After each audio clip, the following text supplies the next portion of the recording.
नमस्कार। आज सब पत्रकार बंधुओं का धन्यवाद और अभिनंदन। यहाँ पे सभी आज पिछले कई दिनों और सप्ताहों से अधिवेशन की कवरेज में लगे हुए हैं, लेकिन ये भी एक महत्वपूर्ण प्रेस वार्ता आज ऑर्गेनाइज की गई है आप लोगों के लिए और सभी के लिए। आज का विषय आपको जैसा इन्विटेशन में दिया गया था पूरी तरीके से क्लियर है कि हाल ही में बेंगलोर में जो अखिल भारतीय प्रतिनिधि सभा हुई थी, उसमें जिस विषय पे चर्चा की गई थी, जो नए विषयों को के बारे में बात की गई थी, कुछ नए धोरण लिए गए थे, संकल्प लिए गए थे, उसकी जानकारी आप लोगों को बिट्स एंड पीसेस में मिली होगी अलग अलग मीडिया के द्वारा। तो कोकण प्रांत, जो आपको बता दूं कि गोवा से मुंबई और ठाणे से डहाणू तक का जो एरिया है वो कोकण प्रांत है हमारी रचना के हिसाब से संघ के। तो उसके कार्यवाह श्री विठल राव जी कांबले नमस्ते आज आपके सामने हैं, जो इस विषय में आपको सखोल जानकारी देंगे। और उनके साथ में है प्रांत प्रचार प्रमुख कोकण प्रांत के श्री लक्ष्मीकांत जी नकाशे, दोनों आपके सामने हैं और विठल जी आपसे संवाद करेंगे और इस संवाद के बाद आपके कुछ जो प्रश्न होंगे वो ले लिए जाएंगे। लेकिन मेरा आपसे आग्रह है कि विषय पे ही हम रहें और उसी विषय पे ही चर्चा करेंगे। मैं विठल राव जी कांबले से निवेदन करूंगा कि आज का प्रतिवेदन शुरू करें। धन्यवाद। सर्वांना नमस्कार। सर्वांना नमस्कार। मी सुरुवातीला मराठीमध्ये आपल्या सगळ्यांना एकूण प्रतिनिधी सभेची माहिती देतो आणि नंतर मग हिंदीमध्ये आवश्यक असेल तर हिंदीमध्ये पण मी आपल्या सगळ्यांना माहिती देतो। तर संघाच्या एकूणच कार्यपद्धतीमध्ये, राष्ट्रीय स्वयंसेवक संघाच्या कार्यपद्धतीमध्ये ही जी वर्षातून एकदा प्रतिनिधी सभा होत असते आणि या प्रतिनिधी सभेमध्ये देशाच्या दृष्टीने पूर्ण देशभरामध्ये संघाचं काम, त्याचा थोडी माहिती घेतली जाते। त्याचप्रमाणे आगामी वर्षभराची काही योजनाही केली जाते। देशामध्ये अनेक घडामोडी घडत असतात, होत असतात, जगामध्येही काही घडामोडी घडत असतात। अशा वेळेला मानवतेच्या दृष्टीने, मानव कल्याणाच्या दृष्टीने, देशाच्या हिताच्या दृष्टीने काही प्रस्तावांचं ही त्या ठिकाणी ठराव पारित होत असतात। तर तशाच प्रकारची ही या रूटीन बैठक, याला असं म्हणूया, संघाची प्रतिनिधी सभा ही यावर्षी बेंगलोरला आणि ही झाली। ही बैठक 21 मार्च ते 23 मार्च अशी चंदनहळ्ळी या ठिकाणी ही संघाची बैठक झाली। या बैठकीमध्ये देशभरामधून संघाचे जवळजवळ 1483 कार्यकर्ते, संघाचे जबाबदार कार्यकर्ते, अखिल भारतीय स्तरावरचे, क्षेत्र स्तरावरचे म्हणजे राज्य स्तरावरचे, अशी सगळी मंडळी, ही प्रमुख मंडळी या बैठकीत आली होती। त्यातली 1483 पैकी 1443 अशी एवढी संख्या ही उपस्थित होती। जी अनुपस्थित होते ते काही ना काही कारणं असतात, त्याच्यामुळे ती आलेली नव्हती, छोटी मोठी कारणं होती। या बैठकीचा विशेष, या वर्षीची बैठक जी आहे, या बैठकीचा विशेष आहे, संघाला आत्ता 2 ऑक्टोबर 2025ला 100 वर्ष पूर्ण होत आहेत। त्यामुळे संघाच्या बैठकीचं एकूण केंद्रच हा जो होता हे संघ शताब्दी असा त्याचा मुख्य विषय होता। त्यामुळे त्यात होणारे वर्षभरातील काय विचार, कशा पद्धतीने विचार करायचा, असंही प्रामुख्याने याच्यात होता।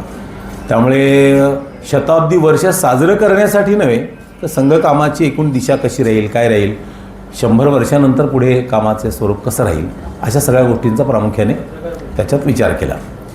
या बैठकीमध्ये 2 गोष्टी झाल्या। त्याच्यामध्ये एक, बांगलादेशामध्ये ज्या गेल्या काही महिन्यापूर्वी बांगलादेशामध्ये जे सत्ता बदल झाली आणि त्या ठिकाणी एकूणच हिंदूंवर आणि अन्य अल्पसंख्याक समुदायावर जो अतोनात अत्याचार आणि अन्याय झाला, त्या संदर्भात त्याचा एका अर्थाने निषेध व्यक्त करणारा आणि सगळ्या जगातल्या मंडळींना आणि एकजूट होऊन याच्या समर्थनार्थ उभं राहिलं पाहिजे की तिथल्या हिंदूंच्या पाठीशी आपण एकजुटीने उभं राहिलं पाहिजे.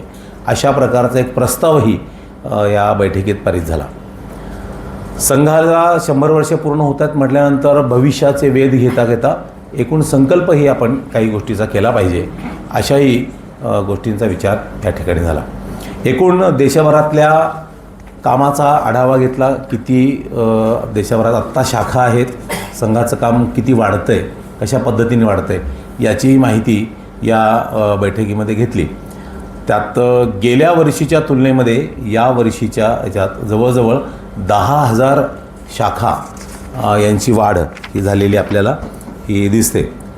त्याचप्रमाणे आपल्या कोकण प्रांतामध्ये जसं आत्ता निश्चितजींनी सांगितलं की आपल्या मुंबई ते गोवा याच्यामध्ये सुद्धा जवळजवळ 100 शाखा आणि अशी यांची वाढ झाल्याची आपल्याला दिसते.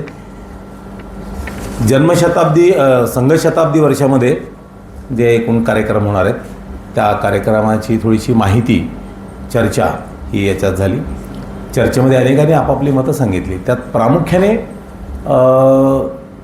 ह्या कुठल्या वेगळ्या प्रकारची अशी समिती काही संघ याच्यात करणार नाही आणि एक नॉर्मल कोर्समध्ये संघ सगळे स्वयंसेवक मिळून या कामाचे विचार करतील. त्यातला पहिला कार्यक्रम जो राहील तो विजयादशमी 2 ऑक्टोबर 2025, कारण विजयादशमी 2 ऑक्टोबरला येते आहे आणि त्या दिवशी जेवढे सगळे काही स्वयंसेवक आहेत त्या सगळ्या स्वयंसेवकांचा गणवेशातला एक कार्यक्रम त्या ठिकाणी वस्तीमध्ये, नगरामध्ये, तालुक्याच्या ठिकाणी अशा पद्धतीने डिसेंट्रलाइज विकेंद्रितपणे हा कार्यक्रम संपन्न होईल. गणवेशात सगळे स्वयंसेवक एकत्र येतील आणि मग त्याप्रमाणे एका अर्थाने संघाच्या शताब्दी वर्षातल्या त्या सगळे जे कार्यक्रम आहेत ते एका अर्थाने तिथून ते सुरुवात होतील. त्याचप्रमाणे कामाचा विस्तार आपण म्हणत जरी असलो की संघाचं काम आहे, मोठं होतं आहे किंवा वाढतं आहे, विस्तारतं आहे, तुलनेने जवळजवळ अजून बरीचशी तालुके किंवा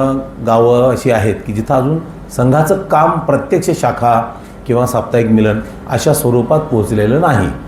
तर मग त्या ठिकाणी आपण कसं जाऊ, त्या ठिकाणी पोहोचू कसे, त्या ठिकाणी आपलं काम कसं वाढेल, म्हणून 2 वर्षापूर्वीच संघाने स्वयंसेवक कार्यकर्त्यांना आवाहन केलं होतं की आपण सगळ्यांनी वेळ द्यावा आणि म्हणून देशभरामध्ये या निमित्ताने जवळजवळ 2000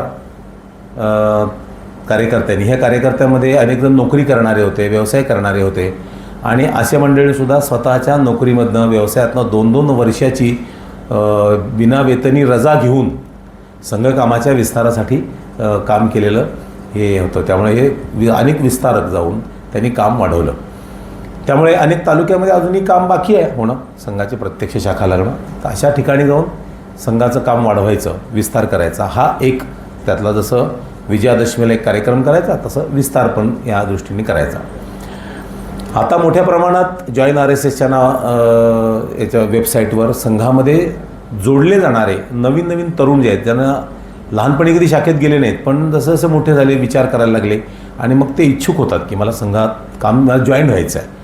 तर असे जॉईन होणारे लाखोंच्या संख्येने युवक वर्ग मोठ्या संख्येत, वय वर्ष 18 ते 25 या वयोगटातले मोठी संख्या त्यात असते की मला काम करायचं आहे, मग सेवा विषयात काम करायचं आहे, मला पत्रकारितेमध्ये काम करायचं आहे, मला समाजात जाऊन काही चांगल्या गोष्टी करायच्या, मला पर्यावरणात काम करायचं आहे, अशा अनेक गोष्टी कामाची इच्छा ठेवून येणारे युवक जसे येतात तसे युवती पण येतात.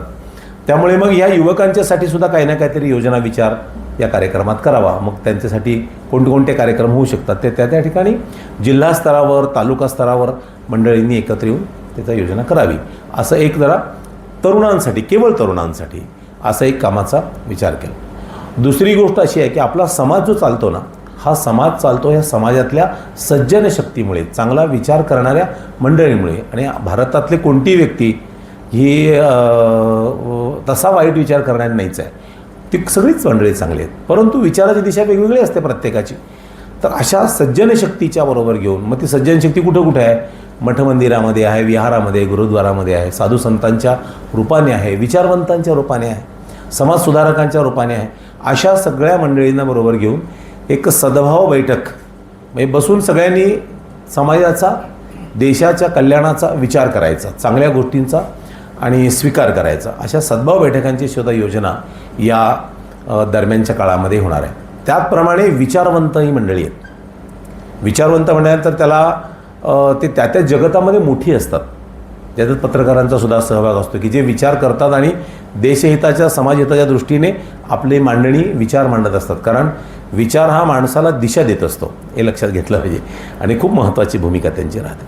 तर अशा समाजातली प्रबुद्ध जन आहेत, प्रमुख जन आहेत, मोठी मोठी मंडळी आहेत, त्यांच्या बोलण्याने, वागण्याने, त्यांच्या इशाऱ्याने सुद्धा समाजाच्या याच्यावर खूप मोठा परिणाम होत असतो. तर अशा प्रमुख जनांच्या सुद्धा बैठका एकत्रीकरणं आणि त्यांच्यासमोर संघाची माहिती ही आपण सगळ्यांना देत असतो. आता संघाची माहिती म्हटल्यानंतर आपल्या सगळ्यांना खरं माहिती आहेच की राष्ट्रीय स्वयंसेवक संघाची स्थापना 1925ला डॉक्टर हेडगेवार यांनी केलेली आहे. ती एका शाखेच्या रूपाने केली आणि जगभरामध्ये या संघाच्या कामाचा विस्तार, विचारांचा विस्तार हा झालेला आहे. म्हणजे जगाच्या पाठीवर जरी म्हणालात तर अशा प्रकारे मानवतेच्या कल्याणाचा, विश्वकल्याणाचा विचार करणाऱ्या हिंदू स्वयंसेवक संघाच्या सारख्या संस्था ह्या जवळजवळ जगभराच्या पाठीवर 60 देशांमध्ये वेगवेगळ्या रूपाचं काम हे तिथल्या समाजाच्या कल्याणासाठी करत असतात. असा एक विषय या बैठकीमध्ये झाला. दुसरी गोष्ट अशी की आत्ता मोठ्या प्रमाणात हिंदू समाज हा जागृत होताना आपल्याला सगळ्यांना दिसतो. तर जागृत होताना दिसतो याचा अर्थ तो एकूणच मानवजातीच्या कल्याणाचा विचार करणारा हा आपला हिंदू समाज आहे. म्हणून तालुका स्तरावर, खंड स्तरावर, वस्ती स्तरावर अशा सगळ्या हिंदू समाजाला बरोबर घेऊन हिंदू समाजाच्या कल्याणासाठी विचार करणारी एक संमेलनंसुद्धा या काळात करावी. त्याला हिंदू संमेलन अशा प्रकारचा विचार या याच्यात झाला. त्यामुळे या हिंदू संमेलनाच्या कार्यक्रमांमध्ये पूर्ण देशभरात ज्या पद्धतीने आता देशाचा बदल होतो आहे, सगळीकडे जगाच्या पाठीवर भारताचं एक स्थान बनतं आहे, तर मग पर्यावरण, समरसता, कुटुंब प्रबोधन, त्याचप्रमाणे भारतीयत्व म्हणजे स्वत्व म्हणजे काय, स्वची भावना काय आहे, त्या स्वचं जागरण म्हणजे स्वदेशीसारखा विचार आहे, अशा अनेक गोष्टींचा विचार ह्या समाजात आत्ता विचार पसरतो आहे. त्यामुळे ह्या विषयांवर चर्चा त्या ठिकाणी होईल. अजून एक गोष्ट आहे की जी सगळ्यांनीच करण्याची आहे, ती म्हणजे नागरिकांचं कर्तव्य. एखाद्या गोष्टीला हात घातल्यानंतर खूप वेळ लागतो सुद्धा, पण सुरुवात तर करायला लागते. म्हणून प्रत्येक नागरिकांच्या कर्तव्याची जाणीव नागरिकांना होणं आणि त्या कर्तव्याचं पालन त्यांनी करणं, याला नागरिक कर्तव्यांचं पालन म्हणतो. अशा 5 गोष्टींना घेऊन ज्याला संघ पंचपरिवर्तनाचे बिंदू असं म्हणतो आपण, अशा पद्धतीने ही चर्चा या कार्यक्रमाच्या दृष्टीने झाली. या बैठकीमध्ये आपल्या सगळ्यांना माहिती आहे की कर्नाटकामध्ये उल्लाळ नावाचं एक संस्थान होतं. 500 वर्षापूर्वी राणी अब्बक्का यांनी पोर्तुगीजांच्या विरोधात ताठ उभं राहून त्यांच्याशी झुंजत आणि आपलं साम्राज्य टिकवलं. अशा राणी अब्बक्कांना आत्ता हे जे वर्ष आहे त्यांच्या जन्माचं 500वं वर्ष आहे. त्यामुळे या निमित्ताने सरकारांनी त्यांच्याविषयी एक स्टेटमेंटही दिलेलं आहे. ते स्टेटमेंट आपल्याला देऊ किंवा त्याचा उल्लेखही या ठिकाणी आहे. हे उदाहरण जे आहे एकूणच समाजाच्या समरसतेच्या दृष्टीने हे उदाहरण आहे. अशा प्रकारे जवळजवळ या शताब्दी वर्षामध्ये 1 कोटीपेक्षाही जास्त स्वयंसेवक कार्यकर्त्यांनी सहभाग घेऊन सर्व नगरीय, ग्रामीण आणि जनजातीय क्षेत्रांमध्ये संघाच्या शाखांचा विस्तार करण्याचा संकल्प हा संघाने केलेला आहे. त्याचप्रमाणे या शताब्दी वर्षामध्ये सकल हिंदू समाजाच्या एकजुटीसह राष्ट्रहितासाठी कार्याचा विस्तार करण्याचा निश्चयही हा संघाने याच्यात केलेला आहे. बांगलादेशाच्या प्रस्तावाच्या संदर्भामध्ये संघ म्हणताना संघाने या गोष्टीवर गंभीर चिंता व्यक्त केली आहे की अशा पद्धतीने मानवतेला काळिमा फासण्याची घटना हे बंगालमध्ये झाली आणि बांगलादेशामध्ये झाली. सत्ता बदलत राहतात, सत्तांतरण होत राहतात, पण विशिष्ट समुदायाच्या द्वारा विशिष्ट समुदायांवरच लक्ष केंद्रित करून, म्हणजे विशेष करून हिंदू आणि अन्य जे अल्पसंख्याक आहेत जसे बौद्ध आहेत, त्या ठिकाणी जैन आहेत, मुसलमानांमधले सुद्धा काही हे आहेत की ज्यांना तिथं छळलं गेलेलं आहे. बहुजन समाज तिथला, अनुसूचित जाती जमाती या समाजावर मोठ्या प्रमाणात स्त्रियांवर, लहान मुलांवर ज्या पद्धतीने अत्याचार झालेत या सगळ्या घटनांकडे, आणि आपण सगळ्यांनी पाहिलं, तुम्हीसुद्धा अनेकांनी त्या कव्हर केलेल्या आहेत, जगाचं लक्ष संघाने वेधलं आहे आणि सांगितलं या गोष्टीची दखल घेण्यासाठी जगातल्या सर्व हिंदूंनी, सगळ्या समाजाने आणि तिथल्या हिंदूंच्या पाठीशी उभं राहिलं पाहिजे. आणि कौतुकसुद्धा तिथल्या हिंदू समाजाचं केलं की 22% जवळजवळ 7.97 एवढी हिंदूंची संख्या राहिली आत्ता बांगलादेशामध्ये. आणि एवढ्या 7 किंवा 8% हिंदूंनी ज्या पद्धतीने प्रतिकार केला, निषेध नोंदवला, हिंमत दाखवली, त्यांच्या हिमतीचीसुद्धा दाद ही संघाने त्या ठिकाणी दिलेली आहे. तर अशा प्रकारे ही बैठक 3 दिवसाची असते. ती 3 दिवसानंतर ही संपन्न झाली आहे. बाकी बैठकीत बाकी तर चालू असतं, भेटीगाठी सगळ्या होतात. विविध क्षेत्रातली मंडळीसुद्धा या बैठकीमध्ये उपस्थित राहतात. अशा प्रकारे संघाच्या या बैठकीचा 3 दिवसाच्या बैठकीचं वृत्त मी आपल्या सगळ्यांच्या समोर ठेवलेलं आहे. सवाल लेने से पहले हिंदी में छोटा ब्रीफ कर दीजिए. हाँ जा ठीक, हाँ ठीक है कर सकते हैं.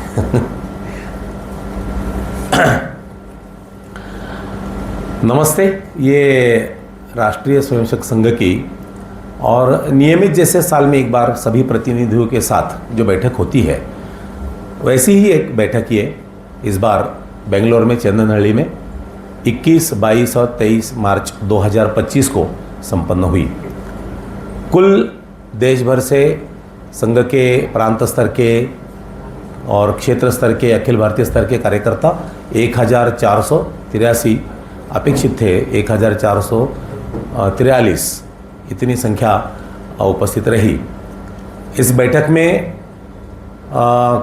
कुल मिलाकर संघ को जो 2 अक्टूबर 2025 को और 100 साल पूरे होने जा रहे हैं, उसी को ध्यान में रखते हुए और आगे चलकर संघ के कार्य की दिशा क्या होगी, किस प्रकार से होगी, ऐसा विषय इस बैठक में रहा. कार्यक्रमों की रचना यानी शताब्दी वर्ष मनाना ऐसा नहीं है. जिस क्षेत्र में संघ पीछे पड़ा है, काम और करना बाकी है, तो उस विस्तार की योजना, साथ साथ में समाज में जाकर कुछ बातें चर्चा हो, इस दृष्टि से काम की योजना हुई. इसमें 2 अक्टूबर 2025 को विजयादशमी है और संघ की स्थापना विजयादशमी के दिन ही डॉक्टर केशव बलिराम हेडगेवार इन्होंने नागपुर में की थी. तो वो पहला दिन जो है, सारे देश भर में जितने भी संघ के स्वयंसेवक हैं, वो सभी स्वयंसेवक पूर्ण गणवेश में अपने अपने स्थान पर, कहीं वस्ती स्थान पर है, खंड स्तर पर है, जिला स्तर पर तो नहीं होगा, तो ऐसे छोटे स्तर पर सभी कार्यकर्ता एकत्रित आएंगे और यही संघ का पहला ऐसा कार्यक्रम रहेगा. आगे चलकर जिस क्षेत्र में संघ का काम कम है, उस क्षेत्र में विस्तार के दृष्टि से योजना भी बनाई है. गए साल में 2 साल पहले और सभी कार्यकर्ताओं को भी आह्वान किया था कि विस्तार के दृष्टि से आप उसमें समय दें.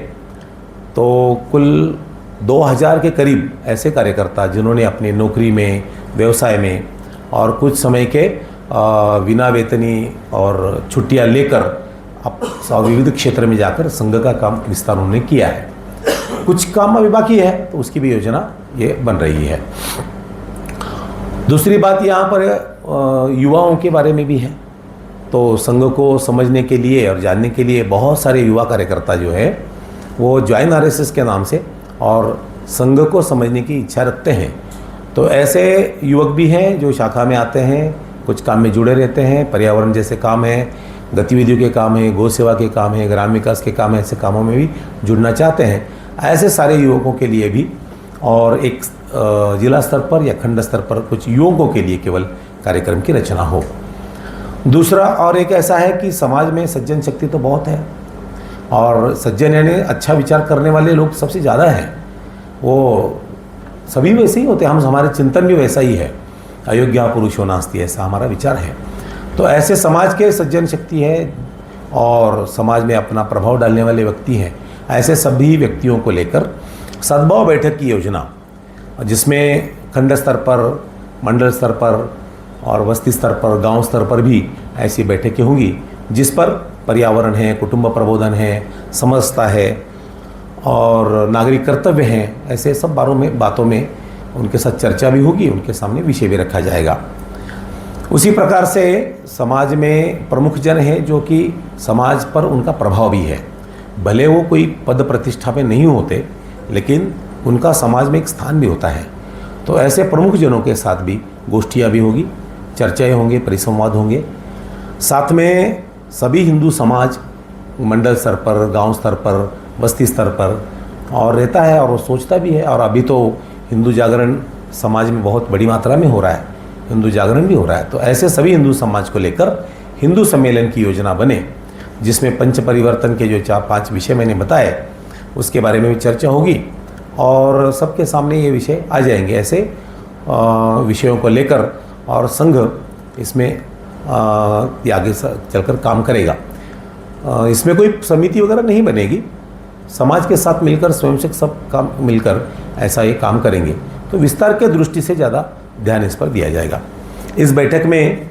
और एक और बात इसमें आई, संकल्प जो है संघ का, उसके बारे में भी है कि कुल मिलाकर 1 करोड़ से भी ज़्यादा स्वयंसेवक और सभी खंड स्तर पर, सभी मंडलों पर, सभी गाँव में जाकर संघ की शाखाएँ बढ़ाएंगे और वहाँ पर अपना काम प्रस्थापित करेंगे।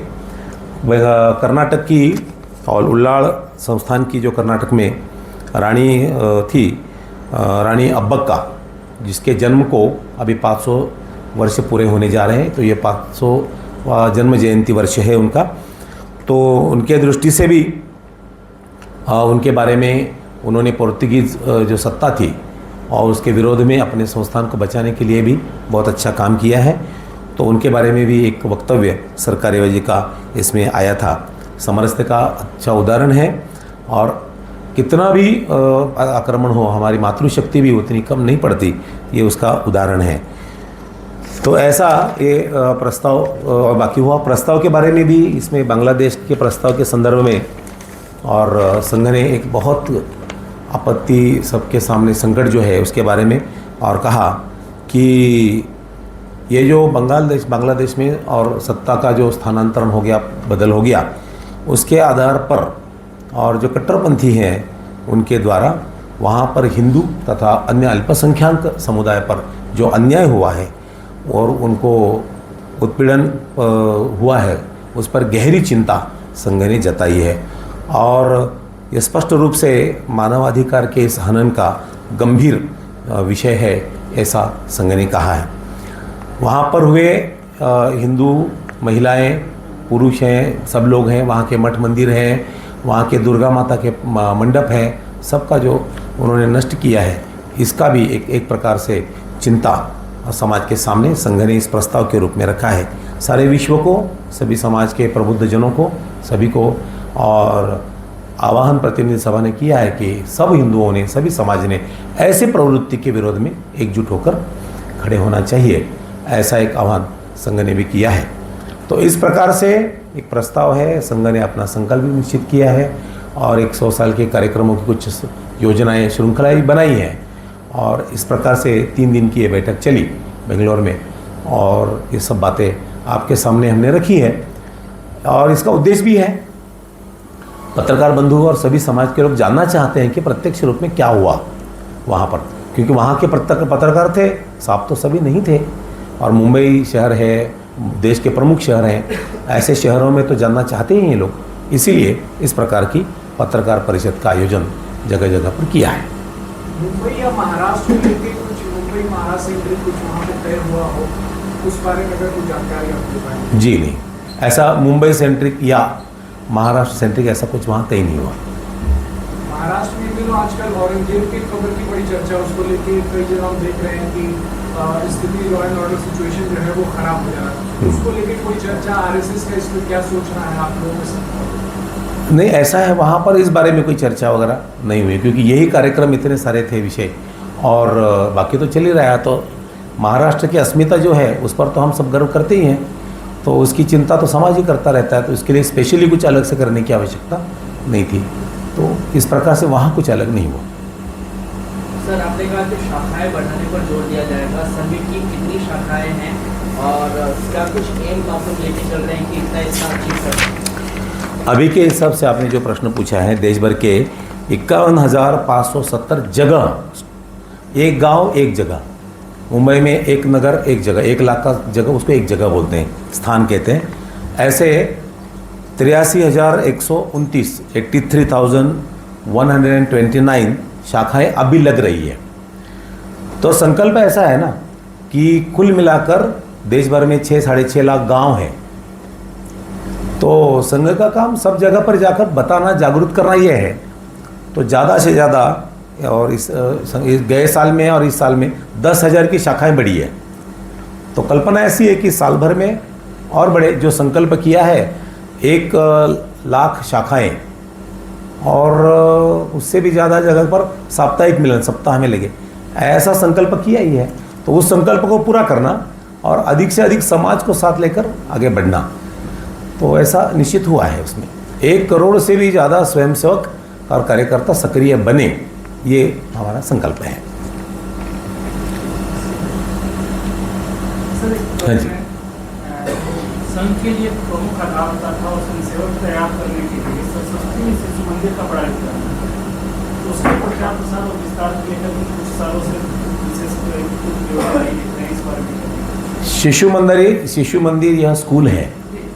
तो संघ के स्वयंसेवक तैयार करना, संघ के स्वयंसेवक कार्यकर्ता संस्कारित करना या निर्माण करना, ये संघ की शाखा पर होता है।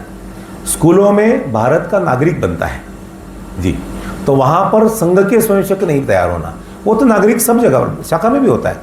स्कूल में सभी बच्चे आते हैं, वो सभी शाखा में नहीं आते। तो वहाँ भारत के नागरिक के दृष्टि से शिशु मंदिर अपना ध्यान रख रहा है और उस प्रकार की योजना बनी है। जैसे अभी आप नेशनल एजुकेशन पॉलिसी, इस पर अभी कभी ध्यान केंद्रित करेंगे तो सारी रचनाएं जो भारत केंद्रित है, राष्ट्र केंद्रित है, राष्ट्रीय शिक्षण और ये जो आयोग जो बना है सही, तो उस दृष्टि से है, तो उसका क्रियान्वयन वो कर रहे हैं। तो वहाँ संघ वहाँ नहीं, शाखा नहीं है, वहाँ स्कूल है, उसके हिसाब से वो चलेगा और शाखा में कार्यकर्ता निर्माण होना, ये प्रक्रिया है। मेरा प्रश्न था कि जैसे भारतीयता कल्चर का और सनातन कल्चर का विकास सरस्वती शिशु मंदिरों में देखने को मिलता है और कहीं न कहीं संघ पोषित, संघ समर्थित रहा है। उसको लेकर के संघ के क्या प्रयास किए जा रहे हैं सरस्वती शिशु मंदिरों के विस्तार को लेकर? मेरा प्रश्न नहीं। हाँ, मेरा कहना यही है कि संघ इसकी चिंता नहीं करता, स्वयंसेवक जहाँ उसमें रहते हैं, काम करने वाले होते हैं, शिक्षक होते हैं, जो कि शाखा में तैयार होते हैं। अभी एक भी कहीं पर भी तैयार हुआ कार्यकर्ता जिस क्षेत्र में जाता है वहाँ उसका प्रभाव पड़ता ही है। इसीलिए शिशु मंदिर हो या और भी कोई हो, वहाँ वो संस्कार लेकर जाकर काम करेगा। केवल शिशु मंदिर स्कूल ही नहीं, समाज के सभी अंगों में ये जो संघ की शाखा पर तैयार हुए स्वयंसेवक समाज के सभी क्षेत्र में जब जाते हैं तो उसका परिणाम वहाँ करते हैं, वही अपेक्षा है। तो वो वहाँ पर हो रहा है, उसकी योजना तो ऐसी है ही। किसी भी संस्था का 100 साल होना एक उपलब्धि होती है जी, किसी भी संस्था का 100 साल होना एक बड़ी उपलब्धि है। बहुत बड़ी।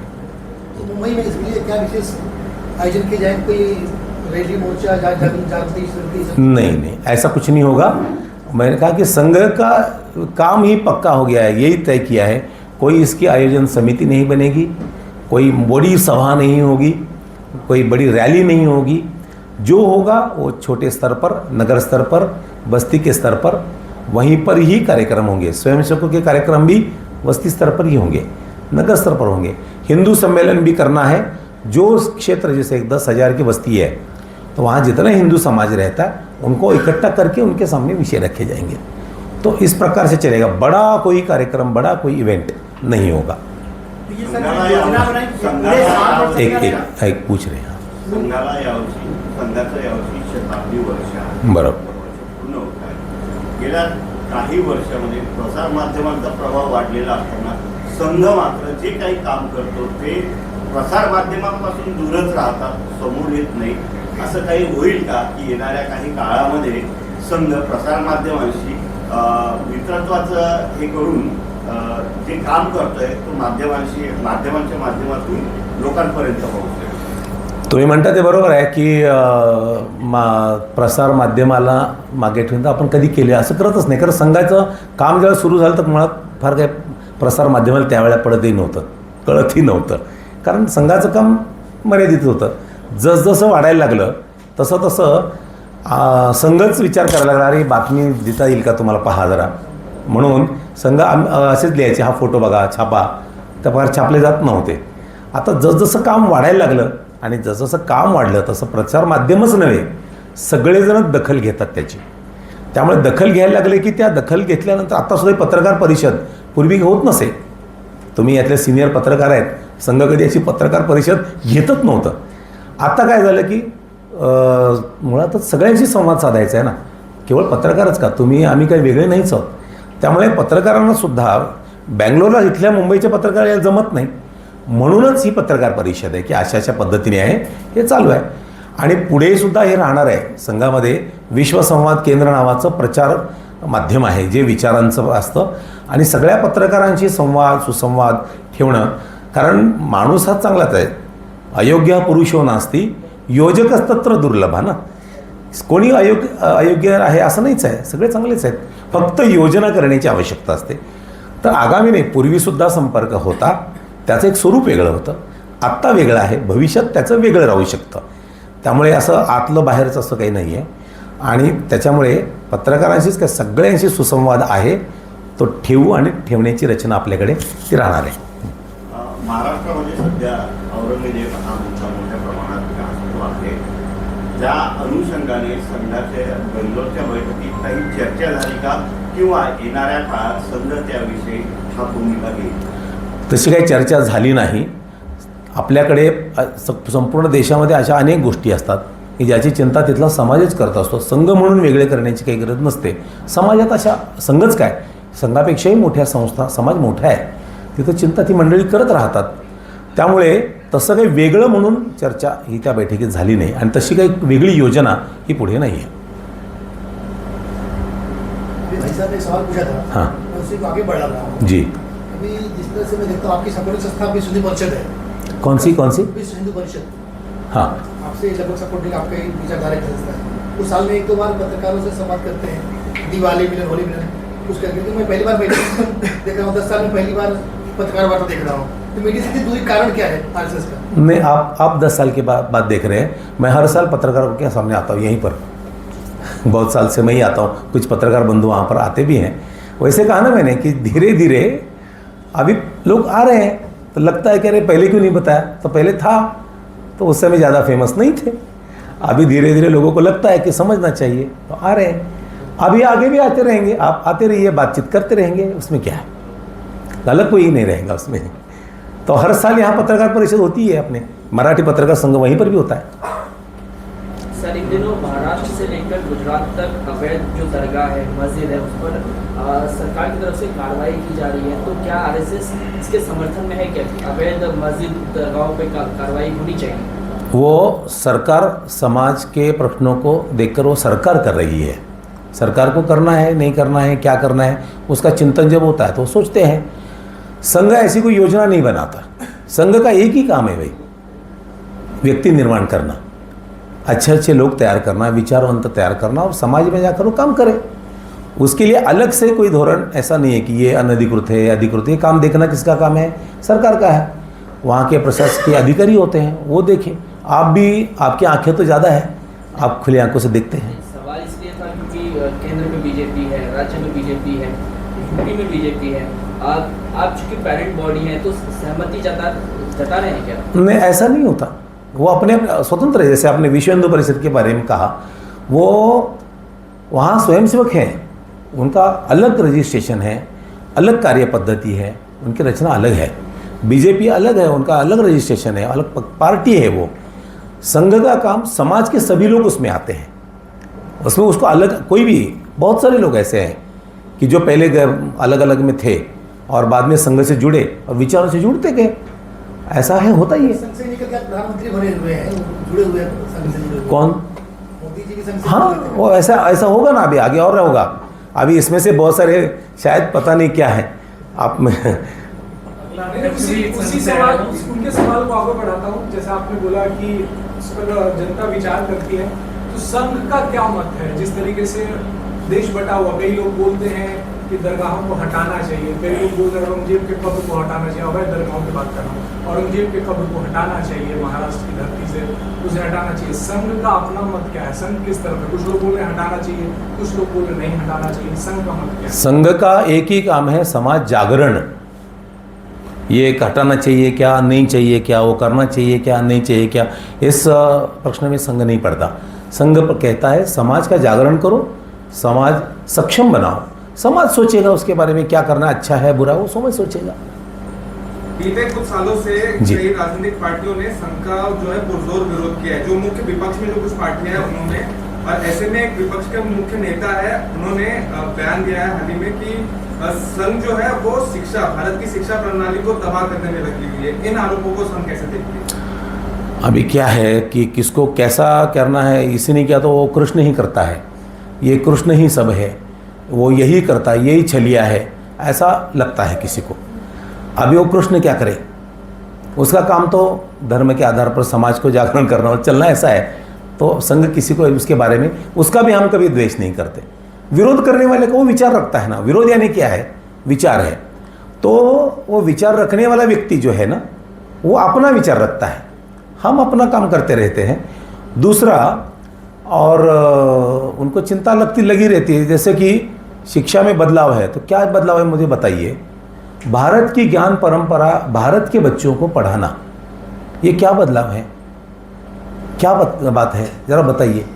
अब इसको हम क्या कहेंगे, भारत की ज्ञान परंपरा, हमारे तक्षशिला, नालंदा, और इसके बारे में आगे आने वाली पीढ़ी को जानकारी देना, ये क्या है, शिक्षा में क्या है, बताइए, बदलाव है क्या, क्या बात। हमारी सभी परंपराएं, पर्यावरण हो, गौ माता हो, किसी भी विषय पर आप भी जानते हैं, अच्छा ज्ञान देना बच्चों को, सच्चा ज्ञान देना, ये यदि लोगों को लगता है तो क्या करें हम, वो उनका रवैया होगा। लेकिन भारत के प्रति, जैसे भारत का स्थान अभी सारे विश्व में जिस प्रकार से बन रहा है ना, एक दिन का काम नहीं है ना, वो तो धीरे धीरे होता है।